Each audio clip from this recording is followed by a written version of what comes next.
Hello everyone.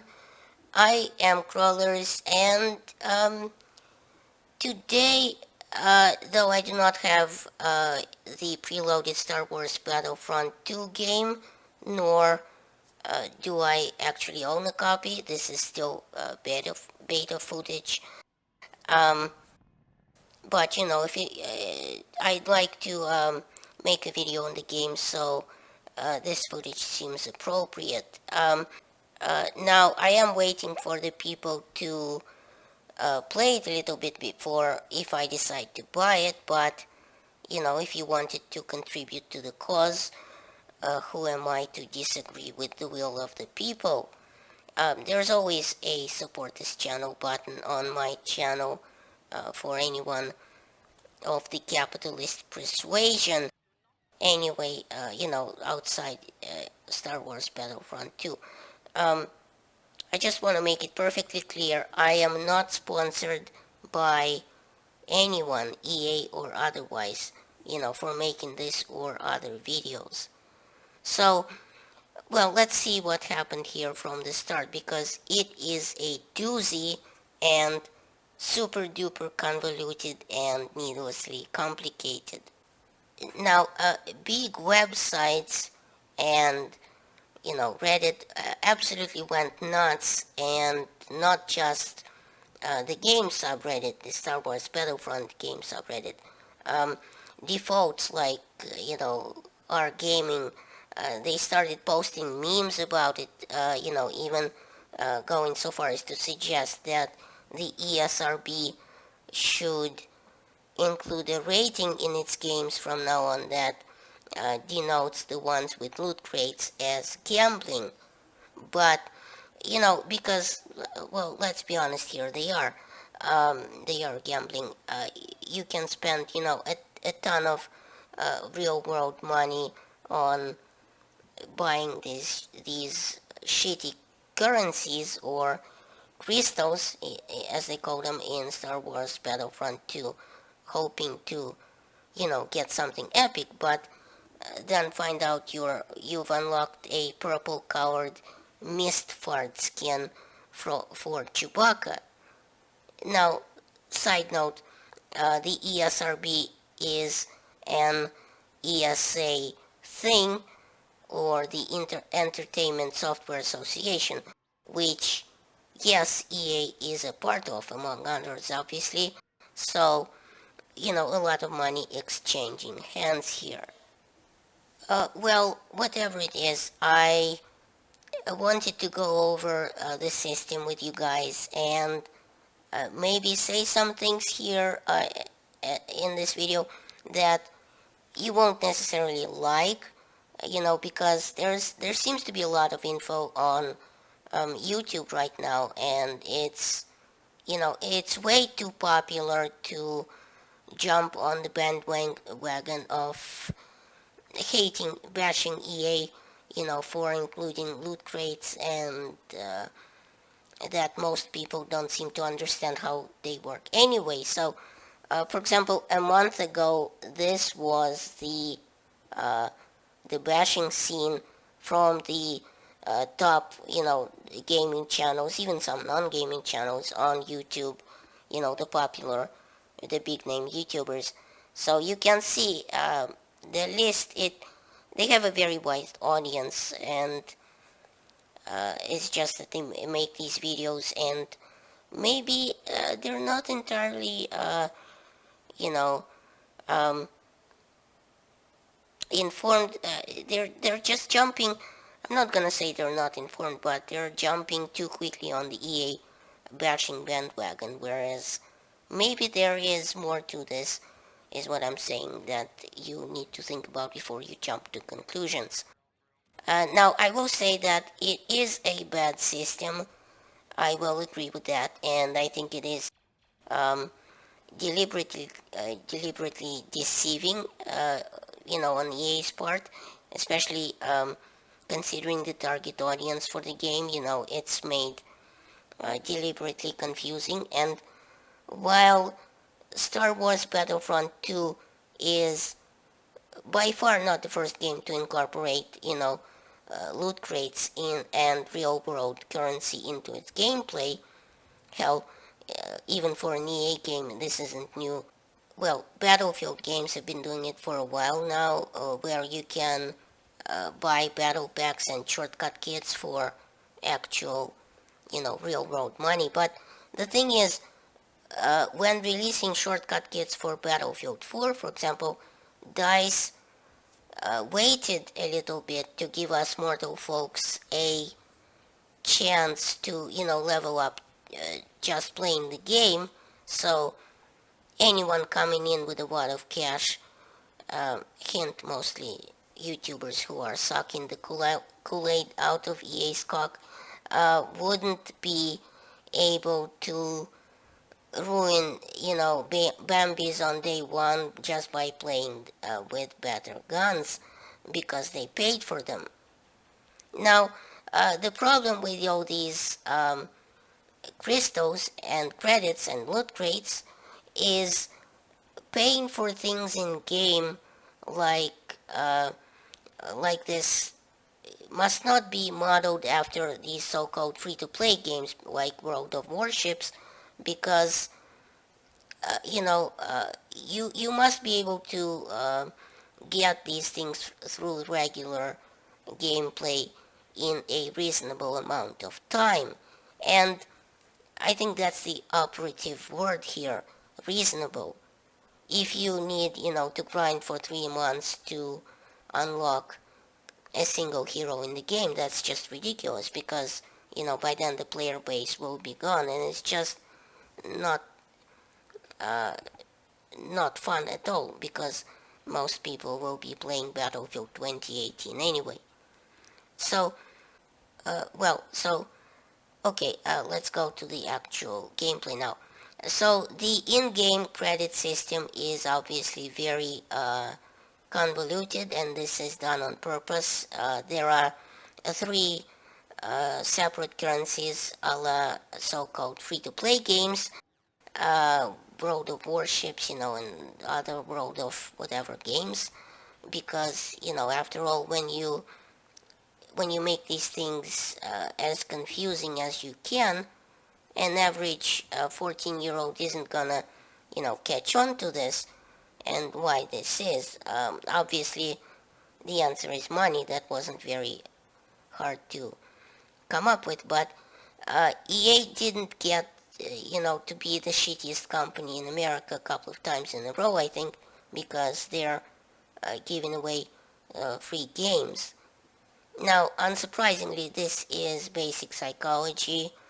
A pack of 1,000 so-called crystals really is a difficult number to wrap your head around, and it's difficult to equate spending something like 9 real world dollars for that amount of crystals. The counter doesn't show you how much money you've obviously spent on them.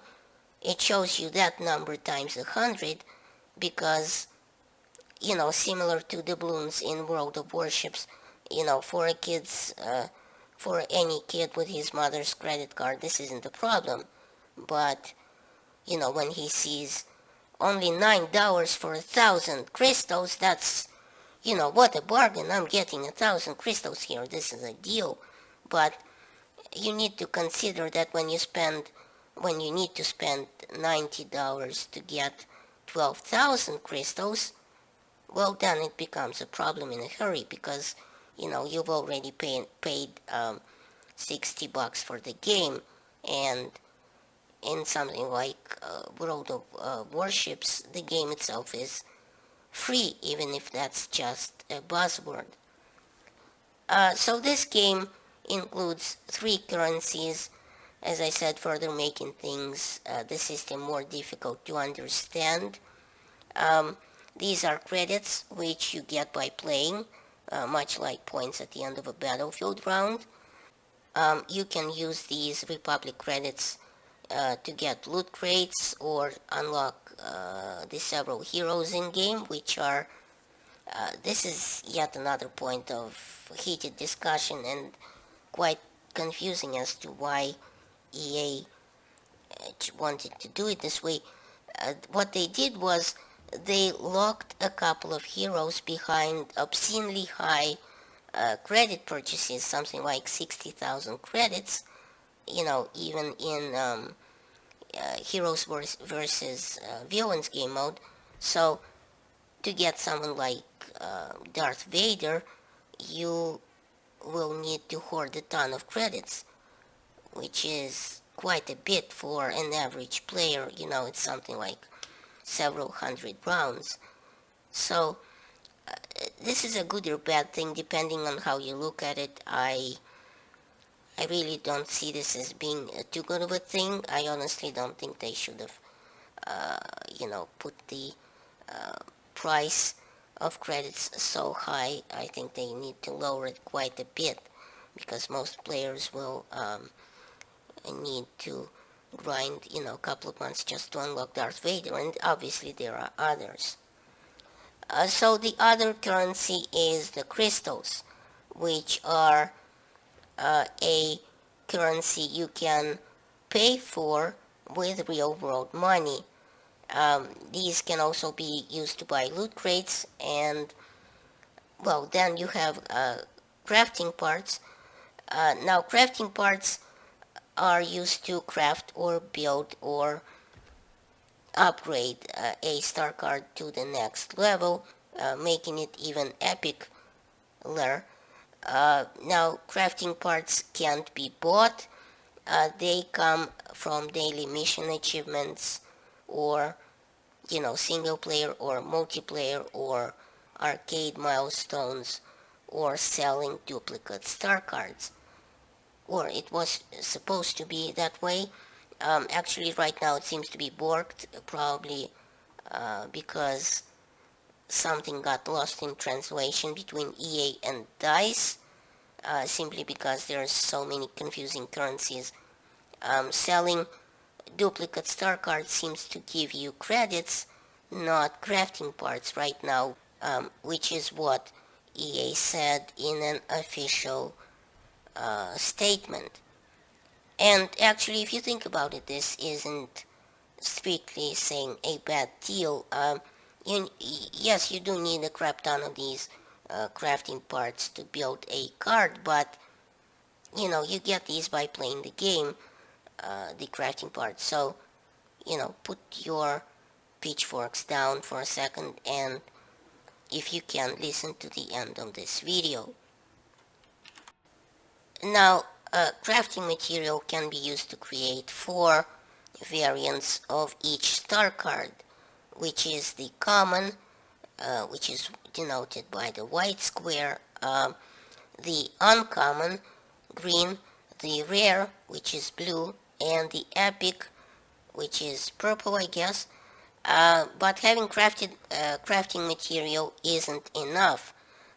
You need to also be a specific level in game to be able to handle the next tier of a star card. This is a little confusing, yes, but game levels are basically the same as ranks in Battlefield games. So rank 10 allows you to craft common cards, level 15 uncommon cards, level 20 rare cards, and level 25 for epic ones, I think. So uh, they can also be found in loot crates, and here's where DICE took a lot of flack recently. They stuck the epic cards into loot crates, effectively making it a pay-to-win type situation for people that, can spend the money and just be able to wreck everyone else from day one. Interestingly, and in a complete reversal of what happens usually with each new level of star cards, for example, let's say epic cards, DICE gave an even bigger advantage to the money bags, I mean gamers. So essentially, if you have a level 3 epic card or some such, you can have something like a 60% gain in HP bonus. Then us mortals. So in theory, you could buy yourself two max level epic cards, and just go bullseye the poor folks like Womprats because you paid for the health bonus and other bonuses like faster cooldowns and weapon increased damages. And what they did was they increased the amount of bonus for each passing level, which is complete bullshit if you ask me, because they should have, made it less and less with each higher tier of an epic card instead of making it more and more, because it should be getting more difficult, not easier, the higher you go and the higher tier that you unlock. Now, as you all know by now, DICE has backed off this decision, or rather EA did, I guess, taking the epic cards out of loot crates entirely because the internets were not happy, not one bit. So now you can craft epic cards with crafting material like other cards. There's also a little more to the game. For example, the super duper confusing class card levels. These are unique to every class, including the heroes and such, which basically determine the number of cards you can hold at once, the number of slots open for the cards. Um, that is up to, 3 cards that you can hold. And also they determine the highest tier of cards that you can hold. Now, I'm not going to pretend to understand this system or go into it because this video has droned on for quite a while as it is. Also, the guns have attachments, believe it or not, and these you can unlock by hitting milestones with that gun, like 200 kills and whatnot, and so on. And there's 3 attachments for each weapon. Okay, so now that this long explanation of the star cards and how they work is over, and keep in mind I won't subject you to another 30-minute long video if these things change, and I'm sure they will get rebalanced because right now it's not a very good system, and hopefully DICE takes the feedback to heart. Well, there is another aspect to all this that might seem like I'm going to defend EA at first, but when you actually listen to the words coming out of my mouth, well, I just want my viewers to understand the system and present all sides of the issue, trying to not be one-sided, because, I just want to explain it as best I can. Maybe not the best explanation, but the best I can do.